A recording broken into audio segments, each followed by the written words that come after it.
something happened on May the 3rd that also I wanted, it was very significant to me personally, and I kind of wanted to share it with you. The Kentucky Derby this year was on 5/3, May the 3rd. And I like competition. I love beauty and animals and nature, but horses have a very distinct beauty. They're powerful, they're muscled, they're a gorgeous animal, they're intelligent, they're fast, they relate to man very well, but it's probably the most important horse race in maybe the world. And it happened on May the 3rd this year. So I was watching it, and there's 19 horses. And they bust out of the gate, and they start. It's a rainy, muddy day. It's crowds cheering, the bookies are yelling, and all this commotion, and the horses are stomping down through the track, and they have their favorites. Journalism is out front, and they're naming all the horses' names, and there's this horse in the back. There's 19 horses, and out of the 19, he's number 16. Probably not good to be number 16 in a field of 19 competitors. But he starts making his way up through the horses, and pretty soon on the last leg, here he is. He's neck and neck with the front, and Journalism passes him, and his name is Sovereignty. And Sovereignty wins the race. And of course, there's jubilation and celebration and interviews and everything. I'm just, it was a really cool race, and I'm looking at it, watching the interviews, and the jockeys, thanking God, and says, for winning his first Kentucky Derby, and he's from Venezuela, Junior Alvarez or whatever. I think I just said that wrong, but he wins his first Kentucky Derby. They interview the owners and all these people, the trainers, and the interview said this. They said, "Sovereignty reigned supreme today," and that just caught my attention. Sovereignty reigned supreme, and here's this horse, Sovereignty. He's in the back. He's not even being noticed. He's not even being mentioned. But by the end of the race, he wins the race, and the reporters have to say, "Sovereignty reigned supreme."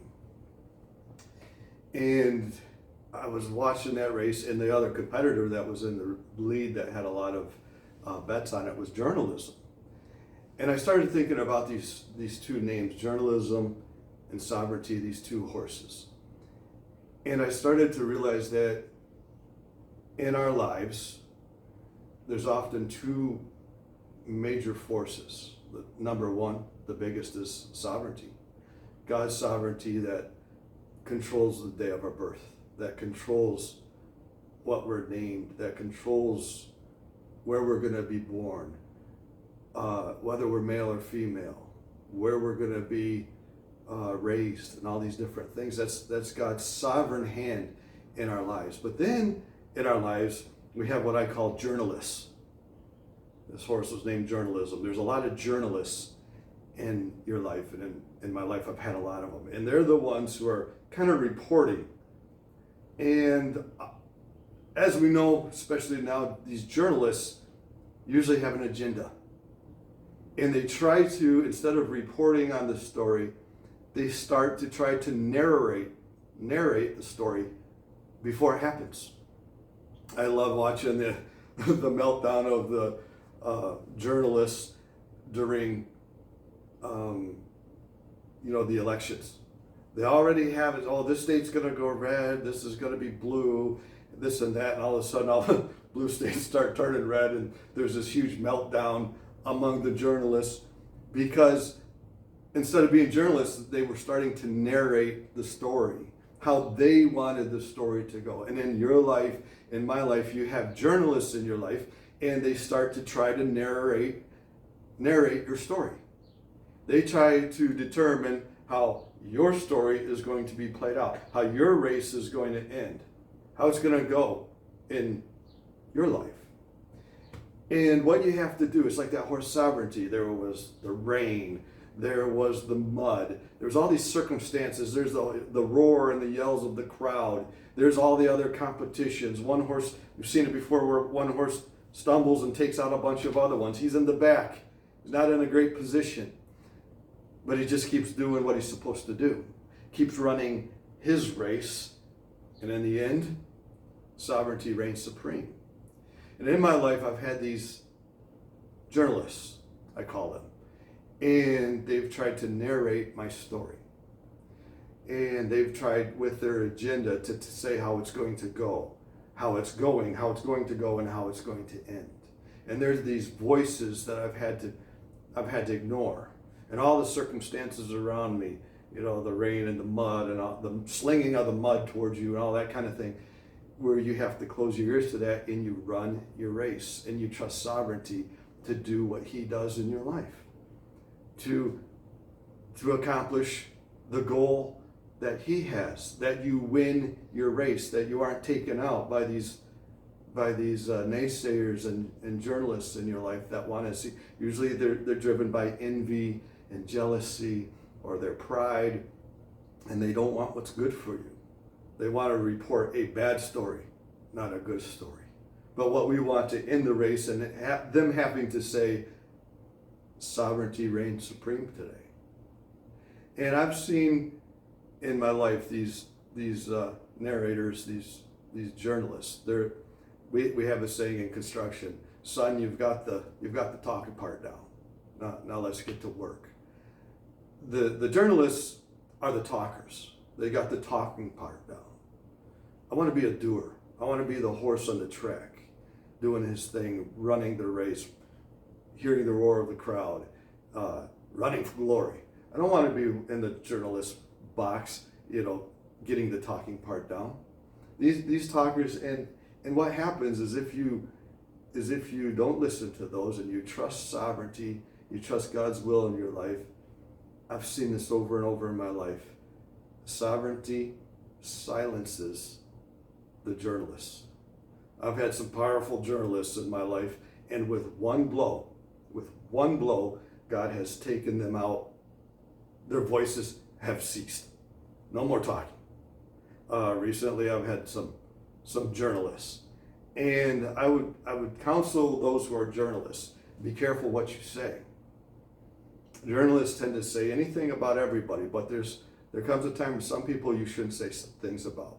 People who have done you good and never evil, and all of a sudden you start to speak evil of these people.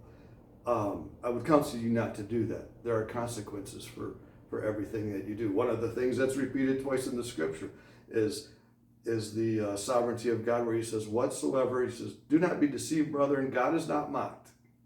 This is in Galatians. Whatever a man soweth, that shall he also reap. It's also repeated in Psalm 62:11. And whatever you do is going to have a consequence. And if you're a journalist and you're turning into a gossiper, there's going to be consequences. And there's another saying: if you shoot at the king, you better not miss. There are certain people in our lives, God's made it clear to me, there's some things that have happened to me, and it's like, you don't say a word, don't say anything, don't attack. This is a time you just keep your mouth shut and you let me do sovereign things. And I've seen him in his own way, literally with one blow. When it's time, I've had to be patient, but when it's time, he can do one act and the journalism is over. The journalism is gone. The journalists are no longer writing, and the talking has ceased. So I want to encourage you just with some of these things that have happened to me on this day of my birth, my birthday, that have encouraged me, and I've been meditating on and looking forward to what God's going to do. That I wanted to encourage you also with it, and just get you to meditate on these things. When you see something, don't just go, oh, that's interesting. Think about it, meditate meditate on it and ask God, the sovereign one, to give you wisdom and understanding whatever you're going through.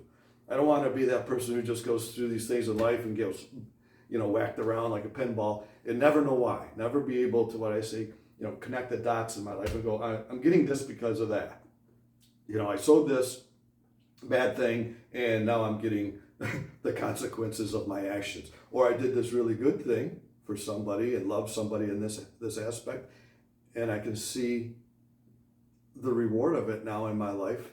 I want to be aware of these things and also for you. So I share that with you. May God bless you and keep you and cause his face to shine upon you. May he be gracious unto you and give you peace.